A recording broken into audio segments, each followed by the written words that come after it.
Thank you for your time, Mr. President. Can we just start with this? You sparked attention after the Munich Security Conference a few weeks ago when you posted these words, "Never stop panicking." Are you panicking now? No.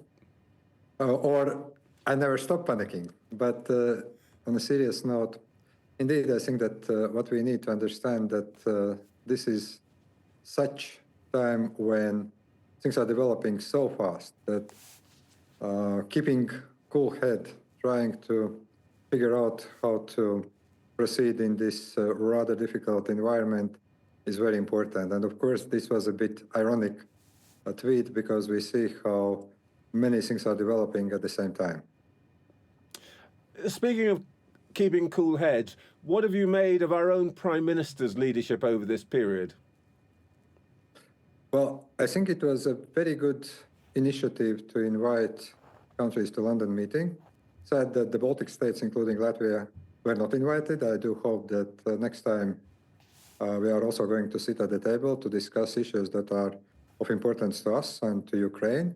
But I think that the way how we are currently working out support for Ukraine and how we are discussing the need to strengthen European defense. And I'm very glad to see that the United Kingdom is now cooperating with EU nations, with Norway, with other nations, with Ukraine. I do believe that this is the way forward. So you expect to be invited the next time the kind of gathering that we had here in London takes place? Yes. The American Defense Secretary has called it garbage to say that Donald Trump is pro-Russia. What's your attitude now to the Americans? Do you still have faith that they will be a reliable partner? Well, the United States are NATO ally, and our cooperation with the United States is good. Definitely, as I said earlier, we do see the need also to apply equal pressure vis-à-vis Russia when it comes to the peace talks in Ukraine. We do see that the United States are right when it comes to requesting more defense spending for NATO European allies. But what I also believe is needed the kind of diplomatic approach that we try to explain our point of view to the United States, Ukrainians explain their point of view, and we work as a team. And I do hope that it's going to happen. But given the way that the new American president has behaved over the last 3 or 4 weeks, the kind of diplomacy that you've put your faith in isn't much on show, is it, right now? Do you really feel comfortable with the way that the Americans have behaved, the way they've treated Ukraine, indeed the way they've treated you and the other Baltic states? Well, I would say that there are ups and downs in the current international relations. As I said, I would definitely be happier to see that also Russia gets the kind of pressure that Ukraine gets. I do believe that we have a very critical NATO summit in The Hague coming up, where we have to decide on how we work together when it comes to raising defense expenditures. In our context with the American administration, I would say that we are getting reassurances about commitment to the Article 5, but let's face it, we are concentrating very much on the United States. Unfortunately, what we are not talking so much only in recent days and weeks, what we as Europe should do. And we see that Europe currently is quite weak. We all understand that we do not have military capacity, but we also understand that we need to build it up.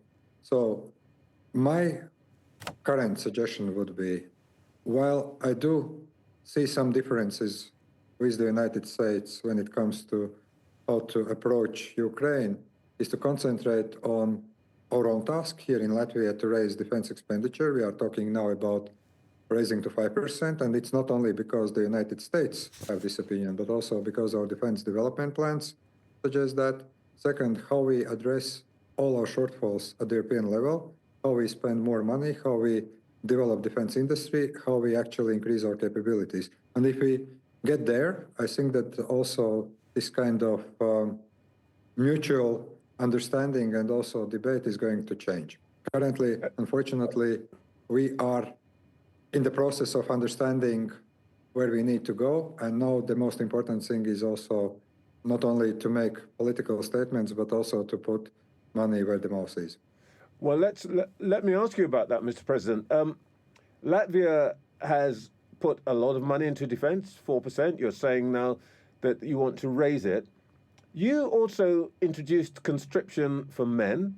I understand you plan to introduce conscription for women in 2028. Let me ask you a couple of things. First of all, are you thinking now, given the circumstances, of bringing that 2028 date forward? And secondly, looking at your European partners, is this the kind of step that you would be looking to see them take to demonstrate the seriousness with which they take the current situation? Well, I think some correction needs to be made. Indeed, we have reintroduced conscription called State Defense Service. And it's mandatory for males. Currently, we are still forming first units since 2023 based on more voluntary rather than mandatory base.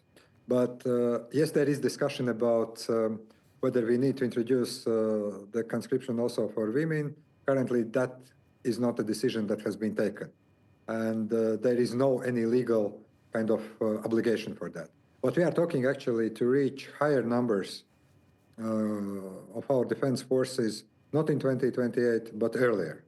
And then, of course, based on the current threat assessment, probably also to increase the number of the armed forces. That's where we stand. It's not like we are increasing, let's say, kind of conscription levels, including also women. I think that this is a debate, but there are no decisions taken. And yes, I do believe, answering your second question, that seeing what is happening in the world, the decision that we took, and yes, indeed, we had quite a discussion back in 2022, and that decision was taken by the parliament, that also many other European countries need to follow that. Oh, you think other European countries need to take similar kinds of decisions that you've taken in terms of level of spending, in terms perhaps of conscription? Absolutely. I want to ask you about your expectations of other Europeans. You're in the front line. First of all, how much do you and others in Latvia fear further incursions by the Russians, this time into the Baltic states, including Latvia? And what do you expect from your European colleagues in the face of further Russian aggression? Well, I think that to some extent, all the war that Russia started against Ukraine has, of course, raised emotions and tensions. And of course, the past couple of weeks have been also very emotional here in Latvia. People are a little bit nervous. People are following the news. And I think that, of course, a strong reassurance is one thing. But another thing is the real action that is being taken by the Latvian government, by other European governments to make sure that we all get stronger. The Baltic states, to some extent, are the litmus test of both the European Union and NATO. And I think that sometimes when we get asked this question, there is a kind of understanding that the Baltic states are somewhere apart from NATO. No, we are NATO members and we are EU members.